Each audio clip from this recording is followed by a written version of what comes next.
What do Falcons do? Rise up! Welcome to Rise Up Reactions, the show where we talk all things Falcons, NFL, Georgia sports, and in general, the sports news of the day. I'm your host, Dr. Lee Denning, the Golden Hard Dog, and a lifelong sports fan, coming back to you with another Victory Monday. And thank the Lord we got a Victory Monday out of this one, because this was a do-or-die week coming off the bye against our hated rival, the New Orleans Saints. And the Falcons, I want to be very clear. I was at this game. And it never really felt like we were dominant. The Jesse Bates interception return for touchdown, the pick six, was incredible. And that was definitely a momentum swing for the Falcons. But even with that said, we ran the ball well, but then we would get away from the run in key moments. And it just felt really weird to watch this coaching staff go against the thing that was working so well. We got all of our running backs involved, though. The three-headed beast of Bijan Robinson, Tyler Algier, Cordarrelle Patterson, all of them got involved. And even Desmond Ridder had a couple of really good runs, a couple of bad runs, but a couple of really good runs to extend drives. Had a total of 228 yards rushing. And there is never a reason in the NFL or any level of football where you get 228 yards on the ground that you should lose that ball game. And that's exactly what we did. We controlled the clock when we had the ball, though our defense was on the field for an extended period of time. Defense gave up big plays, particularly to Chris Olave. I think he had 7 receptions in the first half. And I don't cheer for injuries, but from a Falcons standpoint, thank the Lord he went down and was not able to come back, because he probably would have been the catalyst that gashed us in the long run. He's one of the reasons that down the line, I think we play the Saints again in Week 18. I think the Saints have a really good chance at beating us in New Orleans because he will probably be back and be healthy. And we still don't have a great answer for big plays. And again, I don't really understand this, but Ryan Nielsen has really turned this defense around. But you have Okudah, who was having a really bad day against their best wide receiver in Chris Olave. Why is Terrell not shadowing him? Why are we letting that happen? And Okudah did not look good. And then we had Mike Hughes in there as well, covering different people at different times, and he just looks absolutely awful. Looks like the bust first rounder that he has been for most of his career. D. Alford has been a little banged up, but came into play. And again, D. Alford has shown that he is a better corner, at least a better nickel corner than Mike Hughes at this point. So let D. Alford play. Now, that said, Alford had a huge pass breakup, followed by a huge letdown and a huge give. I believe it was in the second quarter. So Alford is also not the best, but he's still a better option than Mike Hughes. Jesse Bates, again, we are not deserving of Jesse Bates on this team right now, not the way we have played. We should easily right now, be 7-4 or 8-3 right now.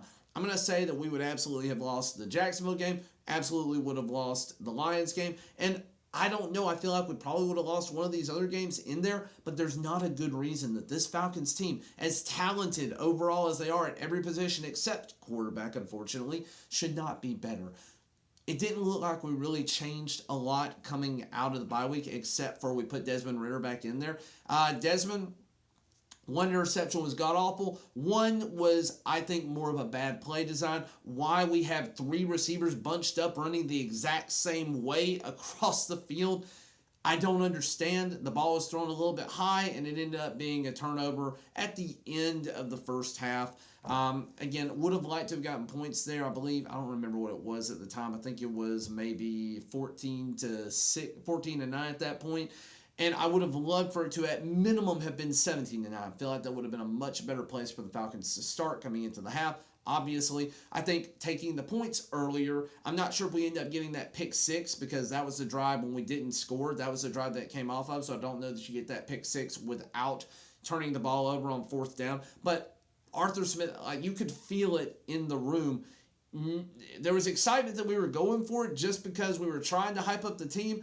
But literally, the second that we didn't get that 4th and 2 with, I think, Desmond Ridder running the ball, and why? Why is Desmond Ridder running that ball?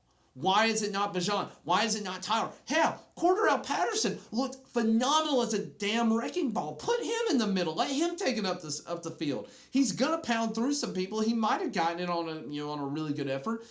Bijan Robinson, he's going to find a hole somewhere. Let him take it. I think if you go for it and you allow one of your ball carriers, your legit ball carriers, to try and pick up the first down, I don't think there's as much criticism. But you let Desmond Ridder do it. And it was not a well-designed play at all. They were all over the Desmond Ridder run. And we end up having a chance to tie the game, and we don't do it. We end up, turning over the ball and downs. And that's the thing that I think that Arthur Smith doesn't really understand. We are not that team that can consistently try to go for it on fourth down. We need to take points wherever we can get them. And going back to the end of the first half, where we're on the, 7 or 8 yard line, and the first play out on the 1st and goal is a pass. You have 2 timeouts there. It's 30 seconds left. They ended up kneeling, which, to end the half, thankfully, they didn't even try to go down the field and score. I don't think they would have been successful. Obviously, based on how they finished the game, they would have tried to do the same thing and would not have been, they weren't successful in the first half. I don't think they'd have been successful in the second half. But still, you turned the ball over. You had 2 timeouts. You had 30 seconds left. This is a classic Seahawks Super Bowl dilemma. You have amazing running backs. You have a lower end quarterback. And again, Russell Wilson was not lower end when this happened to him. But you have not as good quarterback play. You have really good running backs. And you don't pound the ball. Run the ball 2 times and then throw on 3rd down. It's simple. It is basic clock management and football. I should not know this as a doctor who has never coached, who never played because of a heart condition, and I would have loved to have played. I don't think I would have been very good because I'm very undersized, but I would have loved to have played football when I was a kid because that's what all my friends did. But I couldn't because I was not allowed to, because I have a heart condition, because I have other stuff going on. But I've never played the game. I just love watching it. And to some degree, I at least understand clock management and the basics of the sport. And watching a professional level coach not get that through his thick skull is driving me nuts. It's driving all of the Falcons nuts. And again, I sound down. I really do. This is a Victory Monday. We beat our hated rival. We beat the Saints. I could not be more ecstatic that we finally beat the Saints. This is the first time in the time that I have been a season ticket holder that we have beaten the Saints at home.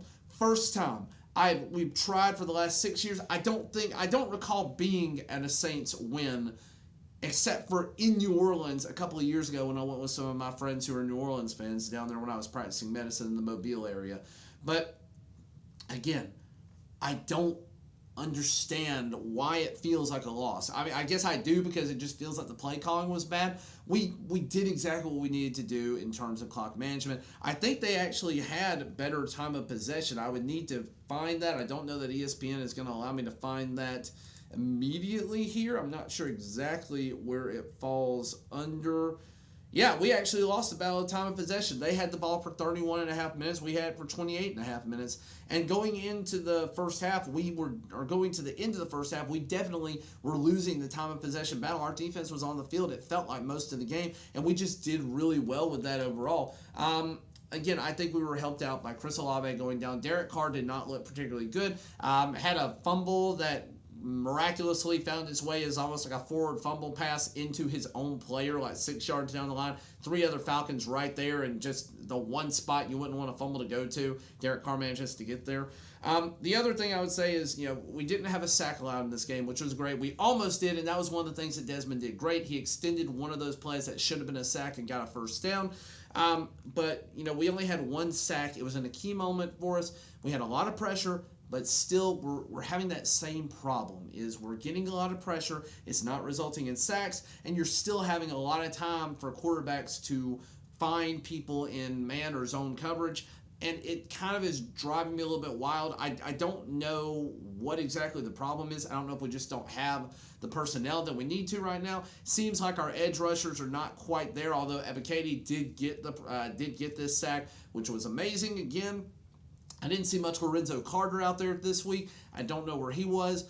Bud Dupree had a couple of moments where he got back there, but just couldn't do a whole lot once he got there. He either missed the tackle or Derek Carr sidestepped in some way or got the ball out too quick. So Bud Dupree looked better, but just didn't quite get there. Caden Ellis had a pretty big game as a run stopper, but didn't cause any pressure. And then Nate Landman still turning into a huge success story in the linebacking core. You end up with major injuries at linebacker, and you find a gem in an undrafted free agent. So really great that we have Nate Landman. I hope we extend him after this year. But guys, that's all I got for you. This has been a great week for Tempe Falcons. We are in first place in the division. We are in the driver's seat. We have very winnable games coming up. We have the New York Jets next in New York. We have Tim Boyle playing for them. He is not a good quarterback. This is a team that we need to run the ball against. They will pick us apart through the air, so we need to absolutely be ground and pound on them. It's probably a game where the first person to 10 or 15 points is going to win that game. Probably a low-scoring affair. I'll have more about that coming out later in the week. Again, great to be a Falcon. Thank you so much to the 198 of you who have subscribed to me so far. I am really trying to get to 500 by the end of the season, but I'm so close to a 200 person goal. Would love to get those next couple ones after this week, after a big win for the Falcons. Thank you so much to those of you who have subscribed already. Thank you for watching, liking, sharing, and subscribing. And as always, y'all, rise up.